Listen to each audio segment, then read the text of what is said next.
Welcome to a Life Under Construction podcast. I'm your host, Rhoda Daniel. Thank you for tuning in, whether you are listening on Spotify or Apple Podcasts or watching on YouTube. I am once again very happy to have you here with me this week. I hope you had a good week. I had a very busy week, but thankfully, I'm still feeling energetic and alive, which sometimes does not happen on the weekend when I'm filming this podcast. I'm ready for the next 2 weeks, which are also going to be busy weeks. So, we're going to see what happens with my energy then.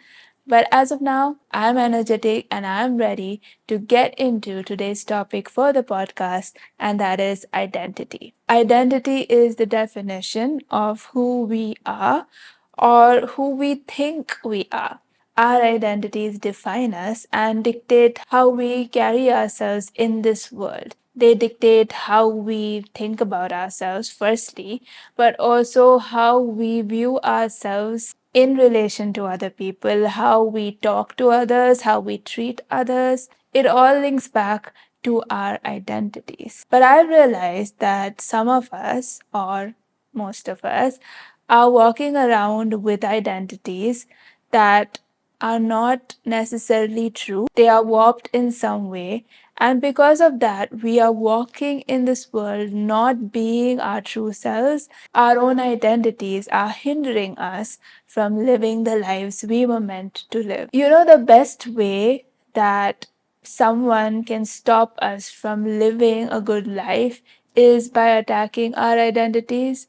Trash talking in sports is a good example of that, because the whole point of trash talking is to make the opponent doubt themselves, is to make them forget who they actually are. And when they start doubting themselves, is when you can actually win a game. Even in our own lives, we have let so many other people's voices in our own heads, and we are walking around doubting ourselves. We are walking around with identities that are not actually us, but we have told ourselves that that is who we are, and that is hindering us from doing so many things that we were actually supposed to do. It's a lot in our own head. It starts with our mind, and many of us would have had our identities attacked when we were younger, because that is a time when we don't recognize the difference between constructive criticism and criticism that affects our identities. So many of us have held on to certain things that were told to us in our childhood, and that has formed the basis of our identities today. And that is why I really want you to take some time today to reflect on what is your identity, who are you as a person, who have you told yourself that you are, and see whether the facts or the statements that you tell yourself about yourself is actually true. So, what usually forms our identity? The first thing is what other people say about us. These are labels put on us by other people. Some of it starts with our own parents and our family members. How do they view us? And that's how we start viewing ourselves. The power of life and death is in the tongue. If our parents have spoken life over us, if they have always encouraged us, if they have always supported us, if they have said, oh, you're so smart, or you're so beautiful, or you're so good at this or that, that's when we have that confidence in ourselves that tells us that, okay, I can do this. I can achieve this. I can pursue this, and I will overcome this. But if our parents have used words like stupid or idiot, or statements like, this is all that you can do, you can't achieve this even if you try, or this is how you're going to remain, those are the labels that stick with us, and we start thinking that I can't do this. And anytime we are faced with a new situation, anytime we are faced with an obstacle, we hear those words in our mind and we restrict ourselves based on those labels. Whether they are true or not, we are not really thinking about that at that point of time. We are just thinking that this is who I am. Because already those labels have started to become our identity. So we need to think about what are those labels that have been put on us by somebody else that might actually be untrue and that we are still holding on to as a part of our identity. If we were told as kids that we were fearful or timid or shy, many of us walk into adulthood thinking that we are shy or timid or fearful, even though we may not be. Maybe the situation we were in at that point of time made us shy or made us timid or generated fear. But that does not mean that we are always fearful, we are always timid, or we are always shy. So think about what are those things that people have told us that we have somehow grabbed onto and we have not let go, thinking that this is who I am. It does not necessarily mean that this is who you are. You need to filter all those labels that have been spoken over you over the years and sift them to see what is true and what is untrue. As I said earlier, the power of life and death is in the tongue. So we also need to be careful about what we are speaking over others, what we are speaking over our children, what we are speaking to our spouses, what we are speaking to our family members, because they may just seem like words, and words can be spoken and then we can say, oh, I'm sorry about that, or words can be spoken and we don't think it makes a big impact, but the power of life and death is in the tongue. So these words that we are speaking have power. So when you are speaking positive words, and that's why affirmations have become so popular these days, because those are positive words, positive statements that people are speaking over themselves because they've realized that they've taken all the negative labels and put them on themselves. And it's so much easier to take a negative label because we are not so good at taking compliments. I think some people are better at this than others. We don't remember compliments so easily, but we will remember something bad that someone said. Maybe about our appearance, maybe about the way we talked, maybe about our family or our family's backgrounds. There are so many different things that we come across, especially when we are younger, that affect us and impact us, and we start taking those things as our own identity when it is not actually true. The other place that identity comes from is the labels that we put on ourselves. These are statements we tell ourselves based on maybe one circumstance, maybe one instance, maybe one situation where we reacted a certain way or we behaved a certain way. We put those labels on ourselves and that slowly becomes our identity. For many years, I looked at my life and always felt that I was not good enough. I was not smart enough. I was not athletic enough. I was not pretty enough. There were so many things that I told myself. And that slowly became a part of my identity. And I slowly became this person that was not actually me. I was letting those labels define who I was. And it took me years of actually stripping away each and every thought that I had in my own mind to look at it, open it in front of me, and say, is this true? And when I was like, no, this is not true, I had to like put it aside. And it is a conscious decision because it's not easy to do. When you have thought for years that you were not smart enough, it is going to impact you because you're not even going to try.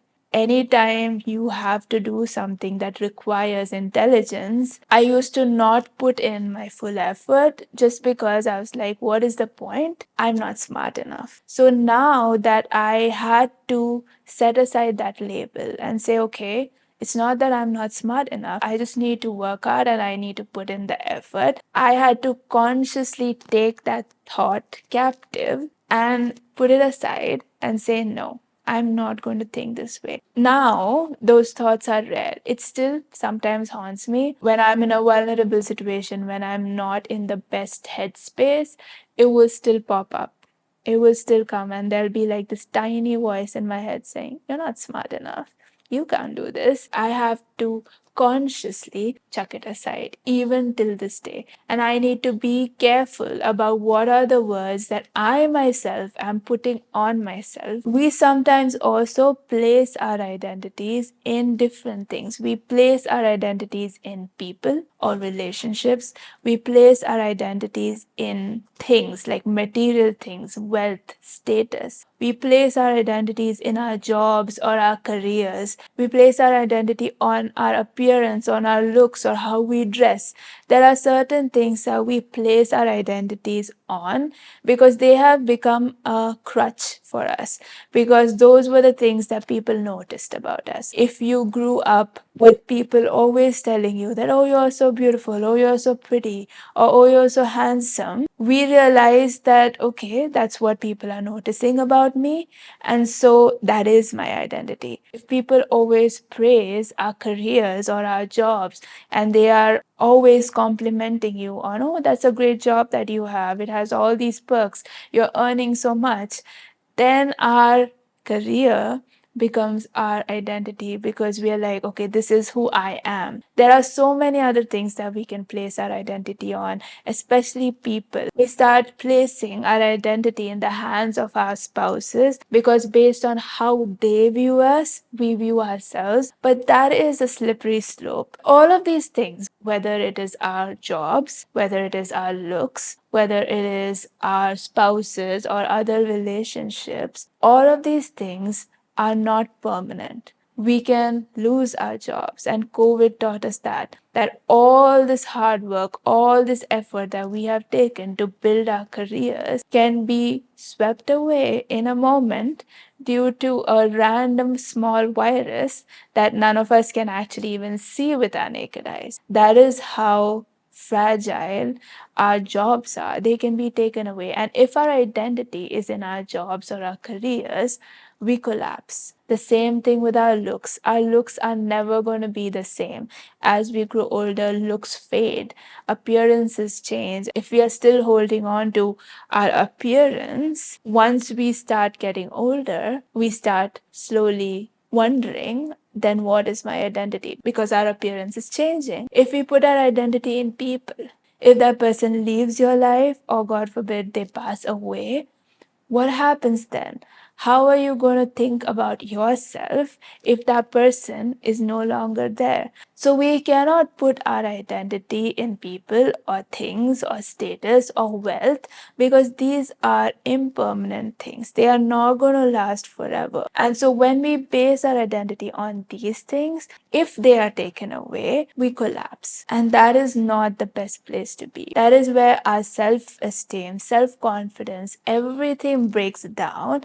And then we find ourselves at rock bottom and looking at ourselves in the mirror, wondering, who am I? So take some time to think about, where is your identity placed? Is it in something that can be easily taken away? Is it in something that is not going to always last? No matter how much you want it to, it's not always going to last. So then the question is, what do we place our identity in? We place our identity in who we were created to be. We place our identity on who we are as individuals. And for that, we need to take some time to think about who we were created to be. And I would like to aid you in this process, because there are certain truths that I believe is true for each and every one of us, and is going to be helpful for you to understand your identity. The first truth to accept is that we are all spiritual beings having a human experience. That means that we are not just our bodies and our minds and our souls, but we have a spirit as well. And that spirit is a major part of our lives. We focus on our bodies, we focus on our flesh and the desires of our flesh. Like if we are hungry, we eat. If we crave something, we listen to our bodies and fulfill that craving. We feed our minds because we use our minds for whatever we are doing, for our work, for our day-to-day activities. We feed our souls because that is our personality, who we are. But we don't realize that we are spirit first. That means that we need to be doing things and living in alignment with what our spirit wants. When we understand that that is a major part of our identity, that is a major part of how we were created, we will realize that that is why sometimes, though we have everything, though we are doing everything that our body desires or our soul desires, we still don't feel fulfilled. And that is because we are not feeding our spirit. Our spirit wants to live a life of purpose. Our spirit wants to live a life of integrity and character. Our spirit wants to live a life in service of others. That is where our spirit finds fulfillment. So, when we do not understand that we are spirit first, that we are spiritual beings having a human experience, we are doing everything that we feel would give us that contentment in life, but we are still not finding that contentment. We are reaching heights in our careers, in our wealth, in every good thing, but then we are still finding that hollowness in our hearts. And that is because we are not feeding our spirits. So once we realize that, okay, we are spiritual beings first, then we take the time to do things in line with that spiritual being, in line with what our spirit is truly longing for. The second truth about us and our identities is that we are all created unique. That means that there is no one else like you in this world. That means that I cannot look at somebody else's life and compare my life to them and feel dissatisfied with my life, because my life is going to be so different than somebody else. Many times we find ourselves emulating other people, copying other people, because we feel like we want to be like them.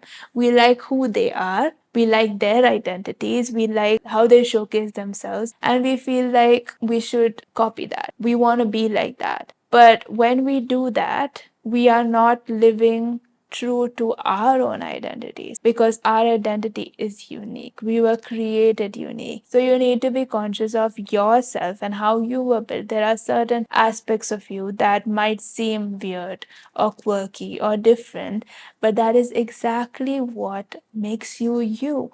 That is exactly what makes your identity unique to you. So when you accept that okay, I'm different in this way, I don't talk the way other people talk, I don't think the way other people think, my brain does not work the way other people's brains work. When you accept that, you are opening yourself up to your own identity, to the fullness of your own identity, and that is where you're going to be able to step into the life that you were meant to live, because you are more aligned with your identity and not the identity of the person next to you. The third truth about our identities is that we were all created on purpose for a purpose. Our birth into the situations or circumstances that we were born into was not an accident. There is a purpose behind that. There is a purpose behind every single thing that has happened in our life so far, even if it was something bad. And we were created to then utilize all those aspects of our lives in order to live a life of purpose, in order to live a life of contribution to this world. I know many of us struggle with that part of our identity because we feel that life has been unfair to us, that we have been through situations that nobody should have to go through. But I read a quote recently which said that even broken trees can bear fruit. And I think when we sit with our brokenness, when we sit with what hurt us and pained us and affected us, we still are not able to accept the identity that we have, that we were created on purpose and with a purpose. And even through this pain, even through this situation, even through what I have been through, there is a purpose that I have to live. And when we start accepting that, we see ourselves for who we truly are. These are just some of the truths that I felt I should share with you, because it helped me personally to understand who I was as a person. So I hope this episode gave you some perspective and something to think about, to check whether what you think about yourself, what you imagine about yourself, what you believe about yourself is actually true or not true. And if you have found that there are certain labels that you have put on yourself or other people have put on you, or if you have put your identity in things that are not permanent, I hope that you will take some time to start changing those aspects of your life so that you can step into the fullness of your life. That is my hope and prayer for each and every one of you listening. Thank you again for tuning in. So, if you have any questions or you have anything to add to this conversation, you can connect with me at write to us at alifeunderconstruction.com or DM me on Instagram at A Life Under Construction. Hope you have a good week, and I will see you again next week with another topic that will help you live the life you were meant to live.